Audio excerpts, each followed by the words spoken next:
Ya Allah, Ya Rahman, Ya Rahim, Ya Malik, Ya Quddus, Ya Salam, Ya Mu'min, Ya Muhaimin, Ya Aziz, Ya Jabbar, Ya Mutakabbir, Ya Khaliq.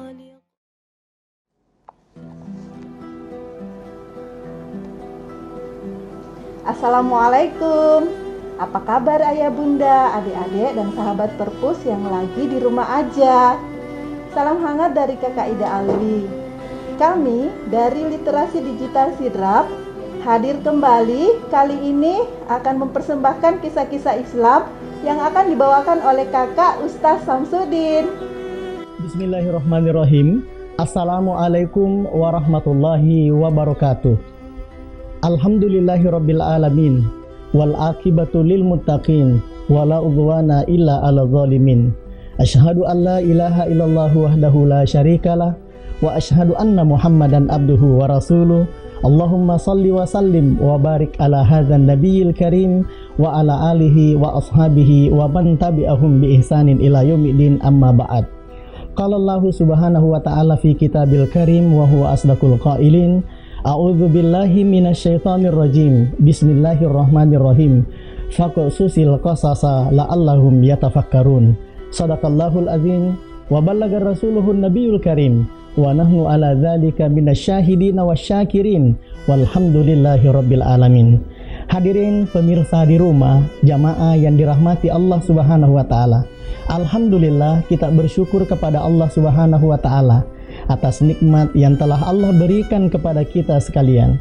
Salawat dan salam kepada junjungan Rasulullah Sallallahu Alaihi Wasallam, seorang pribadi karismatik, Nabi Muhammad Sallallahu Alaihi Wasallam yang telah merubah pola pikir manusia dari pola pikir jahiliyah ke pola pikir wahyunia dan Qur'aniyah.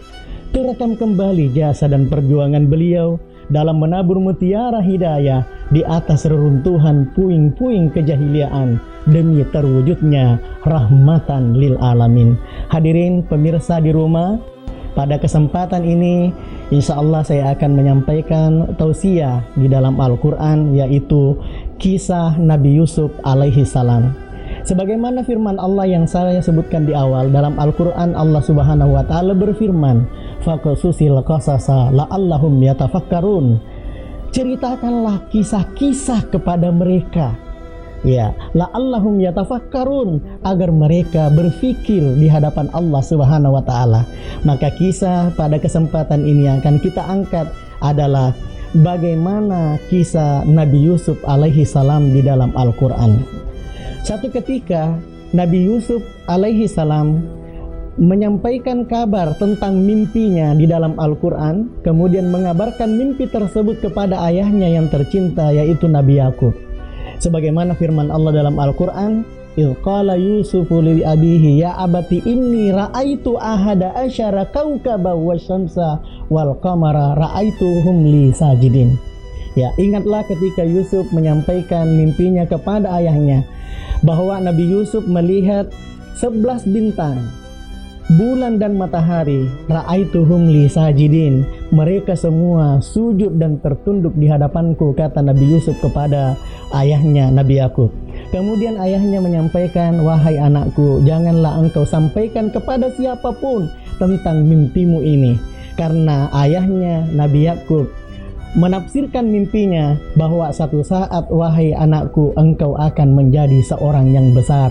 Hadirin pemirsa di rumah yang sama-sama dirahmati oleh Allah, sebagaimana kita fahami bahwa Nabi Yusuf alaihi salam di antara 11 bersaudara, Nabi Yusuf itu perangainya sangat tampan, ya, sangat luar biasa dan sangat berwibawa, sehingga di antara 11 bersaudara, Nabi Yakub pusat perhatiannya tertuju kepada anaknya Nabi Yusuf alaihi salam, yang menyebabkan 10 saudara-saudaranya yang lain iri kepadanya, sehingga pada satu ketika dia mengajak Nabi Yusuf alaihi salam dan menyampaikan kepada ayahnya, wahai ayah, kami akan mengajak adik kami Yusuf untuk bersama-sama mengembala di hutan.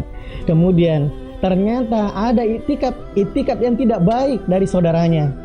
Ya, pemirsa di rumah, Ternyata ketika sampai di sana mereka sepakat untuk membuang adiknya, sehingga dalam Al-Quran itu dikatakan mereka saudaranya ini karena iri hatinya, karena kedengkiannya melihat adiknya yang cukup tampan, berwibawa, kemudian sangat diperhatikan oleh orang tuanya, akhirnya dia membuang saudaranya ke dalam sumur yang dalam.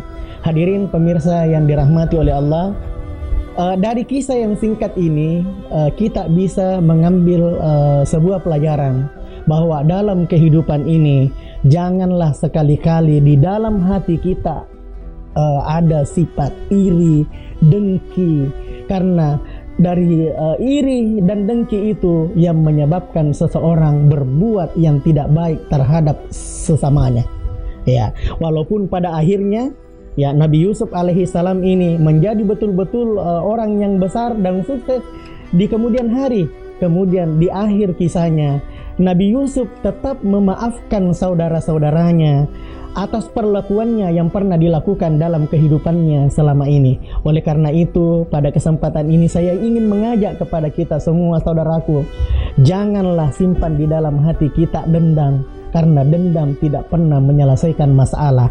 Tapi berjiwa besarlah kita terhadap orang-orang yang pernah berbuat buruk kepada kita. Mari kita saling memaafkan.